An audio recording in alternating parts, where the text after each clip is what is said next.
Hello, welcome to the live for today, the uh, week of Thanksgiving, where everyone is slightly confused. And I have a weird thing that started on Sunday. I think it's like a very minor ear infection or something. So I can hear myself echoing inside my head as I'm talking. So I'll try and not look like a crazy person as I have that experience. Um, so yeah, fun for me.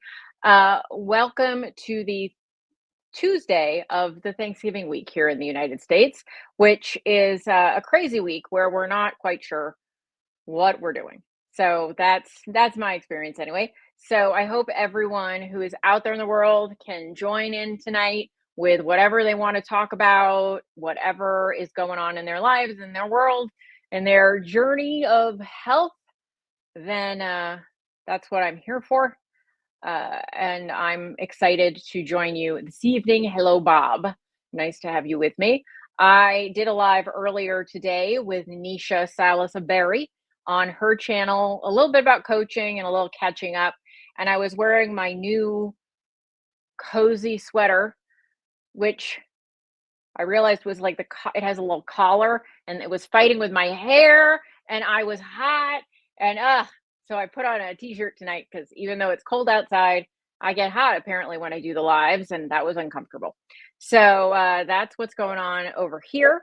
Uh, I was making a pie from the holiday cookbook, um, which is this, where is it? Pages are sticking together. Hello, Magic Beans.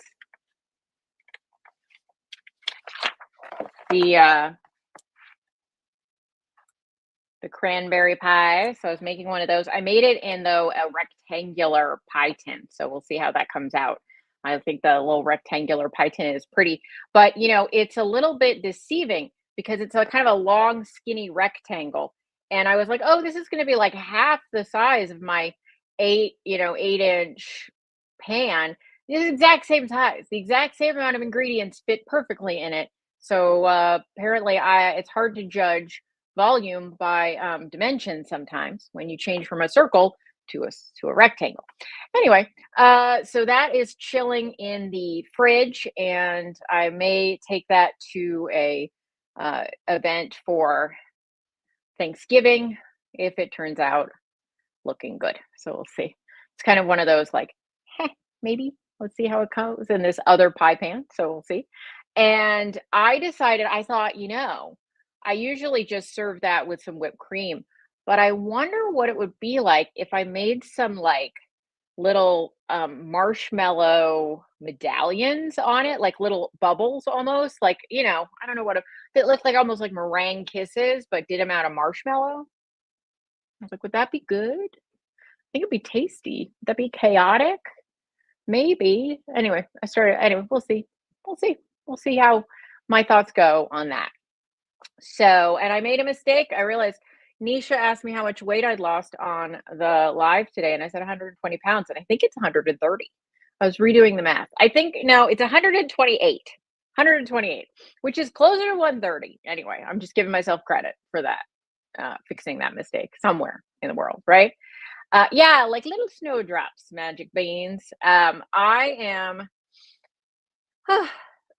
I'm really. This is a very odd experience I'm having with the sound in my head. It's like that feeling when you're coming down in a plane. I don't have any other symptoms. I don't have a fever. I don't have whatever, but my ears are irritated. Or the air in my sinus. Maybe it's a sinus thing. That be it? Anyway, who knows? Self-diagnosis. I'm fine. Um, so I was doing that cooking all day. I did the live, I had a coaching call, and now I'm here with y'all. So there you go. Uh, I realized that I keep trimming my bangs while I think I do this all the time, right? This is kind of the expression I often have on my face. Notice where my eyebrows are. And then this is how I look when my face is relaxed. Actually, if I really relax my face, it gets a little resting RBF. Hold on, let me see if I can do it. No, hold on. I can't do it while I'm looking at myself. Hold on. There we go. So that's my brow totally relaxed because I got the hooded eyes. And so I think all my life I've raised my eyebrows to unhood my eyes. I've always had the hooded eyes. And as you age, it gets worse. And so I realized like I'm used to my bangs looking there. They reach my eyebrows. And then I relax my face. And then I'm like, oh, they're kind of short. Anyway, so just the realities that I face as I stare at myself because when I'm filming, I'm staring at myself sort of for it's hard. And I like it when you comment because then I have something else to look at. Anyway, but okay, I'm gonna have to cover part of this up because it shows information, right? I think I can just cover it with my hand. But Nisha saw my driver's license the other day and was like, girl, I'll do it like a side by side. I know I can't do that. There you go. So, girl, you need to get a new driver's license. The problem is I don't know how to do that because if you ask for like if you're like I lost my driver's license, they just send you another one. It's like it's got the same picture. They just reuse the picture.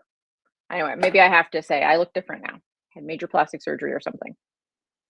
When is that? I would like some major plastic surgery. Not on my face. A little, maybe the eyes, maybe the little eye skin, and no, yeah, yeah, yeah. Anyway, yeah, it doesn't look a lot like me. I'm gonna say, although I am offended actually when they're like when I go through places, they're like, I have to see your ID, and I show it to them, and they don't say, "Huh? Is that really you?" Anyway, um, Jean, long time no see. Your bangs are cute. You're so thin. Oh, thank you.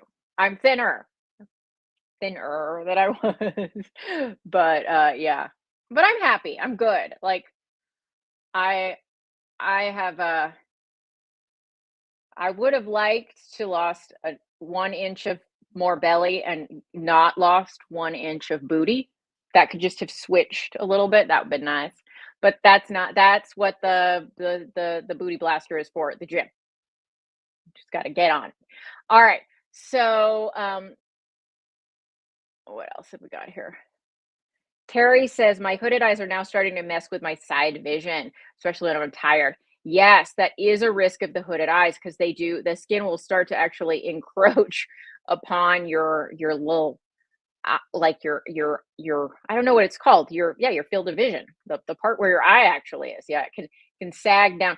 So far, my eyelashes still hold back the skin, but at some point that probably won't be true. So yeah, some people do get that upper eyelid surgery done just to see well. And so, you can't fault I can't fault any plastic surgery. I'm gonna say I'm not against plastic surgery. I'm pro plastic surgery if you want it. If you don't want it, I am against it. No one should be forced into plastic surgery. I don't think anybody is being forced into plastic surgery. I don't think that's a big problem in the world. I don't think people being kidnapped and given plastic surgery. So I'm not sure that that's something I need to say, because I don't think it's happening. But if it is, then it shouldn't. But yes, I think if you want to fix something, you should. I've thought at various times about the little loose skin on the neck, but actually, as I lost the last 15 pounds, it's a lot better. I have some loose skin. I can make a double chin if I want one, but it's here's the reality.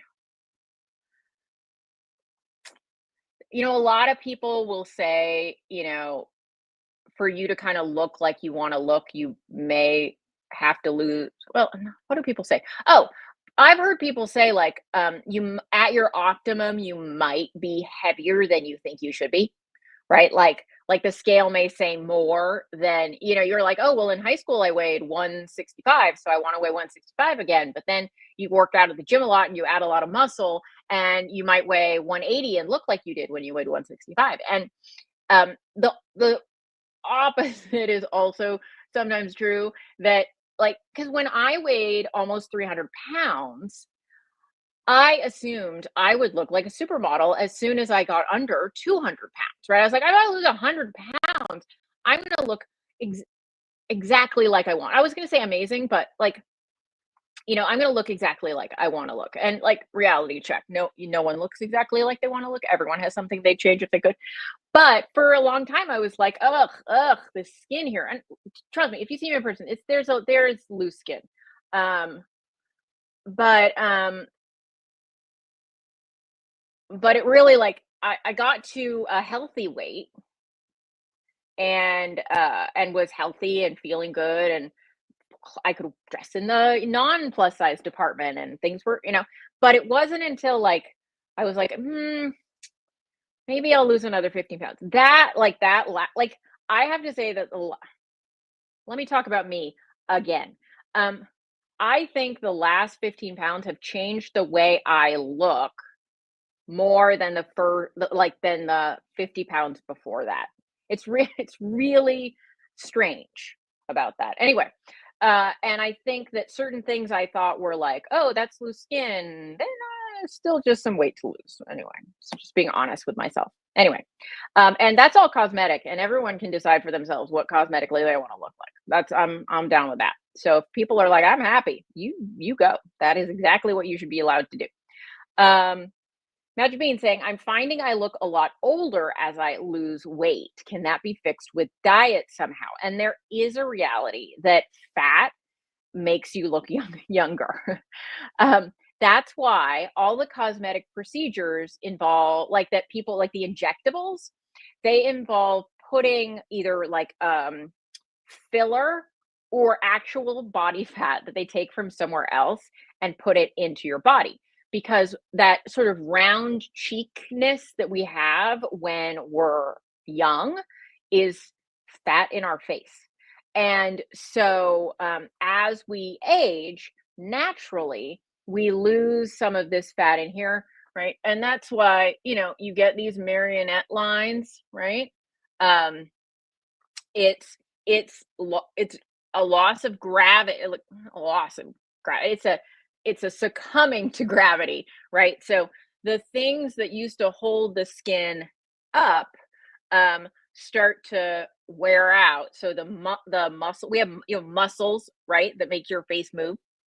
The muscles under your skin get more lax, and then the skin loses collagen and starts to droop. And then the places, like, where you used to have more fat, that fat starts to diminish, right? We get the hollowing more here, which to a certain degree looks good because it makes us look a little thinner. But at a certain point, it can make you look kind of gaunt, and the skin is a little saggy. So I'm just describing aging there. But if you have a fatter face, some of that is disguised, right? Now you got a double chin and all that kind of stuff you might not love, but the cheeks are rounder and they've filled out. And so if I do that, right, my marionette lines go away. Not that it's air in your face, but you can see. So it is totally reasonable that as we lean down, we can look older. Now that's offset slightly by the better health, right? Because being in better health, if have insulin resistance and are generally unhealthy, your skin isn't always in great shape either. So certainly the color, the texture, things like that can improve as you get healthier. But I will say, that there is sort of a there's there for some what it was Courtney Cox. This is Courtney Cox at one point said, "As you age, you can either choose," I think she said, "your starts with an A, but your booty or your face." Because if you're lean enough, say booty, I don't know. But, like, if you get lean enough, you like, oh, body or your face. Maybe that was it. If you get lean enough, you like the way your body looks, your face will look a little gaunt as you're aging. And so one thing you can decide to do, if you're like, "Hey, I don't like the way my face looks," you can say, "I'm going to gain 10 pounds and that will make my face look younger or fuller or whatever." That's a choice you might make, right? Choose one or the other. If you're like, "I hate that idea, Kim." So then I don't really know that collagen is going to help much, but can't hurt. So making sure you're eating a high collagen diet, or you're including collagen, you're getting plenty of vitamin C, vitamin D, uh, D3K2, getting omega 3 fatty acids in your diet. So making sure you're really well nourished, getting enough fat so that you can absorb the fat soluble vitamins, making sure you're not low on protein so you have better skin, better hair, better nails, all that kind of stuff. All of that's going to benefit your general appearance as well. But it won't stop gravity. That's just a reality. But the other thing you can do is work out, keep your blood circulation good. Working out's going to help with the body, right? Like the loose skin, you can't really fix that. But if you have muscle in your arm, it kind of refills that out.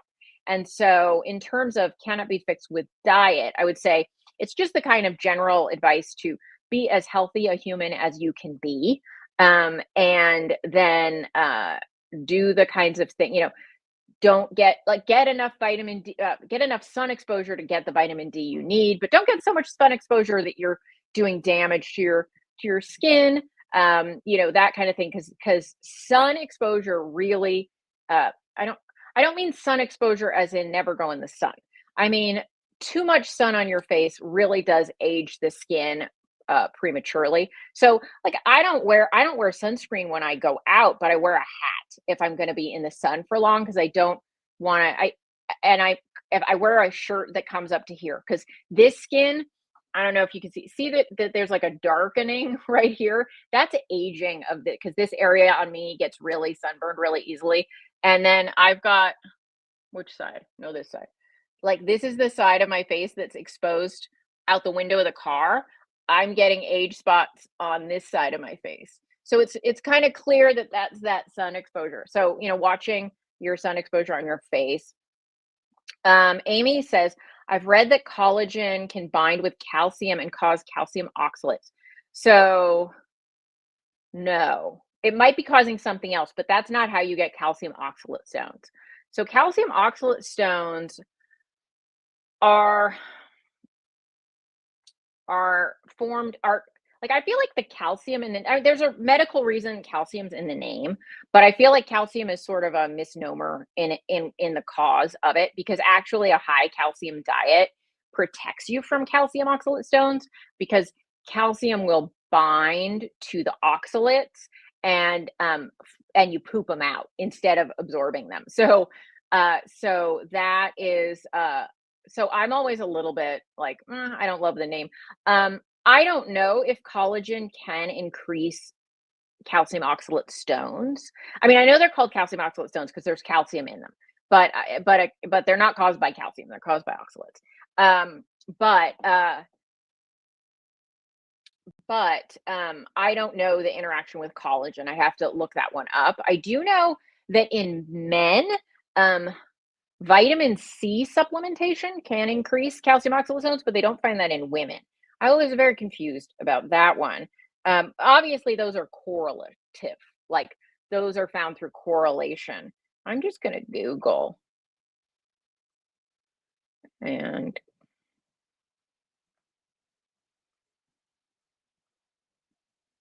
Googling while I'm on the live. Why not? Okay, collagen can contribute to kidney stone formation, and this is AI, people. So I've seen some bad AI, but Google now gives you a little AI. I'm just going to read what AI says. Collagen can contribute to kidney stone formation, but calcium can help prevent it. So, okay, I'm finding an article. Okay. So it looks like I'm just gonna, there is a theory that um, collagen can act as an oxalate precursor. So, I would have to do some deeper dive. Um, and right, and see, um, which means that yeah, there could be an issue. But just like calcium binds with oxalates, it apparently also binds with the collagen. So having a high calcium diet when you're somebody with calcium oxalate stones is probably protective against both. So that is a thing. So So it's the opposite of what you said, which is that if collagen combined with calcium, it decreases the likelihood that it will lead to a calcium oxalate stone. Obviously, the majority of the population do not get calcium oxalate stones, right? Most of us do not have stones. But if you're somebody, my dad has had a few calcium oxalate stones, and so I know that he has to watch what he eats in terms of his oxalate consumption. But we keep his dairy intake very high because that is protective. And so that is a helpful one. And his fluid intake, we try and keep that high too. So high fluid intake and high calcium containing food intake. Mostly, I got him off cereal and onto yogurt for breakfast. That was like win. All right. One thing at a time with the family. And so it sounds like to me that the dairy is probably a good idea as long as you tolerate dairy. And then if you don't tolerate dairy and you're somebody that does get a lot of calcium oxalate stones, then you're going to have to even further probably look at reducing your oxalate intake because you don't have a buffer from the calcium. And yeah, so what do I think about oxalates? I'll just say that because some of you at this time of year, right? Like pie crusts in the cookbook are often made with almond flour. There are a couple of pie crusts in this recipe in the recipe book. You can see. Oop, no, wrong direction. I have no sense of direction when everything's backwards. That is a almond flour crust, right? And almonds are crazy high in oxalates. And so if you're somebody who gets these stones, then I would say, you're somebody who should really probably not consume even at a meal a lot of almonds. And almond flour is a lot of almonds because it's ground up almonds. Like if you ate two, it's like, who sits down and eats like 2 pounds of almonds, right? But if you eat enough pie, you might. So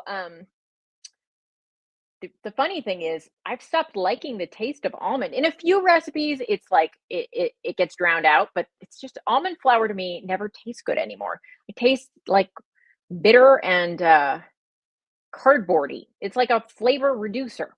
So I love my favorite pie crust is really made like I was about to grind. Oh, these ears. Oof. I grind pecans, ground pecan crust. That's the way I go. And pecans are much lower in oxalates than almonds are. So, I mean, they still have some, but a lot less. But anyway, what I was going to say though is, am I concerned about oxalate intake for a person that doesn't tend to get kidney stones or have oxalate related issues that they are aware of? And I really think our body can probably tolerate a small amount of oxalates. And so if there are no indications we have an oxalate, because sometimes what happens, right, in the keto community, just say, is you'll watch a presentation from somebody talking about oxalates and how horrible they are for you. And you're like, oh my gosh, that is a really big problem. And it totally is. And some people have a very low tolerance for oxalates. But we are all different, and some people have genetically a higher tolerance for oxalates, and some people have a lower tolerance. And so I'm not of the camp that really freaks out about oxalates, but I also don't try and eat like an enormous amount of them all the time. But I'm not going to have any negative repercussions from my history, right? And now, if I did have some sort of weird attack, I'd be like, oh, my history is no longer accurate because it now includes something else. But from my history, I don't have an issue. So I don't really worry about what I eat once or twice a year might be high in oxalates, like rhubarb. Rhubarb is like one of the highest oxalate foods. I like rhubarb. How many times a year do I eat rhubarb? Once, twice? It's not like I'm eating rhubarb every single day. I think that we can easily fall into a little too much fear around ingredients that we've no evidence hurt us ourselves. Now, if they do hurt you, then they're not for you, right? And so I don't know, just like some sanity. And Bob says, yes, N equals one. How do you do with this food?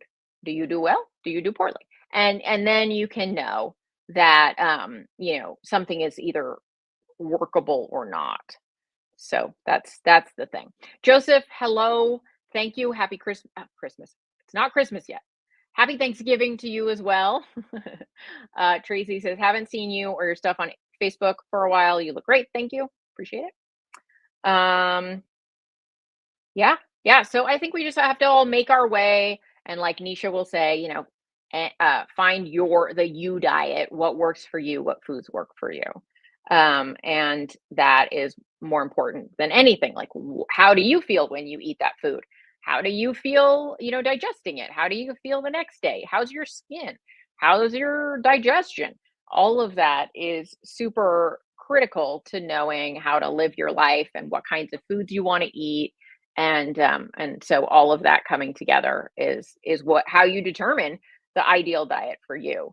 And one of the things I like to talk about going into the holidays is um, making sure that you know how you're going to address your eating these holidays, right?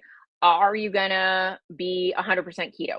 Are you going to be okay having a slice of pie? Are you going to bring your own pie to the family shindig?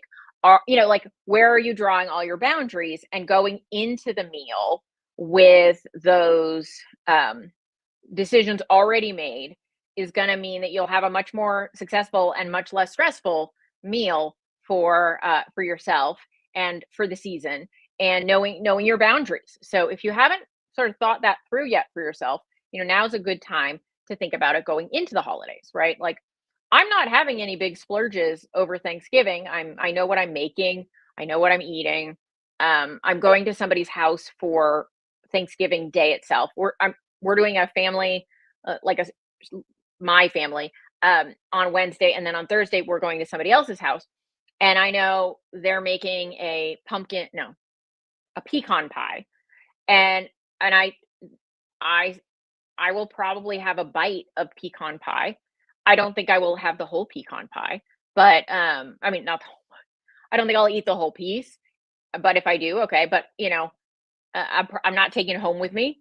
I'm not, and the meal is going to be duck and celeriac, like roasted duck with some celeriac mash. I'm bringing the mash. It's perfectly reasonable to eat for me, right? So I think we all have to make those decisions about, what our meal's going to look like and what we can include and not include. And that is, that's the most important thing, that you stick to your way of eating, your desire, your thoughts, your plan, so that you can, make yourself feel good, and make yourself happy about your choices over the holiday. And then what I'm having here is going to be totally, totally low carb. Um, I do make the boyfriend roasted potatoes and regular stuffing.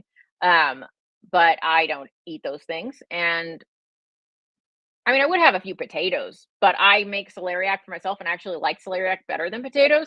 So, like, on my, proper human diet, where I have, my uh, foods I eat all the time, some of the time, none of the time. Um, you know, Potatoes are something I could eat some of the time if I wanted to. Me, not everybody, me, right? And so, but I like the lower carb thing better, so I'm going to have that. So that's kind of how I live. Joseph's asked, have I tried the Betty Page look? Um, I know the bangs do kind of bring it out more, right? Um, I am a try like, okay, so I went to UC Santa Cruz in the 90s, which was a time, I don't know if you guys have ever been to, well, it's different now, but at the time, the rockabilly, sort of like the Stray Cats and um, the rockabilly look in Santa Cruz. There was a whole culture of that. So I've certainly gone in that direction, but I can't say I've really done it up full bore. But I get how this haircut could lead you in that direction. So I got a little bit of it up right now, but no, I haven't really. But I do also have the figure for it, so I can see that. I mean, no, I'm not saying I have like the ultimate. I'm just saying like the proportions are appropriate. So yeah, maybe I'll have to try that. Maybe I'll do that for next Halloween. But yeah, but thanks, Joseph. I'm seeing a compliment there. I'll take it. And Yeah, I like the rockabilly thing for sure. The people I see doing the rockabilly life kind of look and living that way all the time. It just seems like a lot of work. Like putting together an entire really committed look all day, like that is a lot for me. I am a kind of a yoga pant, sweatshirt kind of girl, and so it would be some effort, but it would probably be fun every now and again anyway. So yeah, so tonight's the last night of leftovers before I cook a turkey tomorrow, which I'm going to spatchcock. How's everybody making their turkey if they're making a turkey? Or what are you making instead of a turkey? Anyway, we're doing a spatchcock turkey. Hopefully it's defrosted. We'll see tomorrow. Um, and celeriac mash and green beans. And I'm making a cranberry keto pie for dessert. And then we'll make some gravy and cranberry, of course. I think that's all. Maybe some mushrooms. Eric's out foraging today, not all day, but part of the day because we just had like torrential rains and Eric forages. Eric's my boyfriend, um, and he knows what he's looking for. Don't look for mushrooms if you don't know what you're doing. You got to know what you're doing. So he's out doing that. So we might have some fresh porcini mushrooms as well, and we'll do that. We'll cook them in a lot of butter, a little wine. And then Eric will have some stuffing and some potatoes. So that's what we do. What we do is we do the spatchcock turkey, so it's flat. We put it over on a rack, but underneath the rack are the potatoes, and so all the fat drips down into them, and that way they get like turkey fat filled. Anyway, um, Magic Beans is having chuck roast in her Dutch oven. That sounds great. Um, Yeah, the my Thanksgiving preparations take 2 hours. It's not a long we don't do a long thing. Although the pie I made today took a while, but Nancy, we're doing a non-traditional Thanksgiving, charcuterie board, veggie platter, fruit platter, soup, and keto pumpkin pie. That sounds delightful. I mean, that's kind of like all the best parts, right? It's the appetizer, tasty bits, yummies, and then you got pumpkin pie. I mean, it sounds fabulous. I actually genuinely like a well-cooked turkey, which I know not everybody really likes that, but if you do it right, I'm like, I really like a good turkey. So I don't eat turkey most of the rest of the year. So I really get into the turkey for my holiday cooking. So that's been a thing that Eric and I have been really, and he likes it too. So the two of us enjoy that and like having the leftovers. And so, but I really appreciate everybody else doing cool stuff. I really need to get into like maybe for Christmas or something, doing a roast, like a pot roast or a chuck roast or something, because I think that can be really nice. I don't do enough roasts either. I guess the Brits do their Sunday roast, every Sunday having kind of a roast meal. I should probably pull out a little more of those kind of habits that would be fun to integrate into my lifestyle. So that is that. If anybody needs help with recipe ideas or whatever, the holiday cookbook is available in digital form. And so you get instant access to that. So I recommend that. You can find it on my website under books. It'll take you to a link to the page where we sell that cookbook. And just so you guys are aware, this is the old cover. If you have this one, you basically have this one. The recipes are pretty much the same. There are some minor updates, but don't buy it twice. But I do have a little tidbit, which is if you've ever bought a digital version of the cookbook, if you go back to your receipt and click download again, you'll download the new version of the cookbook. Just a little trick for you. And if you're like, oh, I didn't keep my receipt, just email me and I will resend you your receipt because I'm not trying to keep that from you. You bought it once, you get the updates. Unfortunately, we can't do that with physical books because we are not actually witches, and we can't be like, poof, new book, because a physical thing cannot be altered that way. But if you have a downloadable thing, I have all my stuff set up that if I ever give an update, if I ever do an update, you can download it, the update. Just just so you know. So if you have an old version and you're like, I want the new version, but I don't have my receipt, just email me. Kim@kimhowerton.com. Howerton spelled very simply. Uh, uh, you know, you've all seen it somewhere. Anyway, but so that's what's happening in the world. I think we'll call it a night, shall we? And get on with our evening plans and get your dinner on the table if you're on the West Coast, and enjoy your getting ready for bed if you're on the East Coast. And I will see you guys all next week. Bye, guys.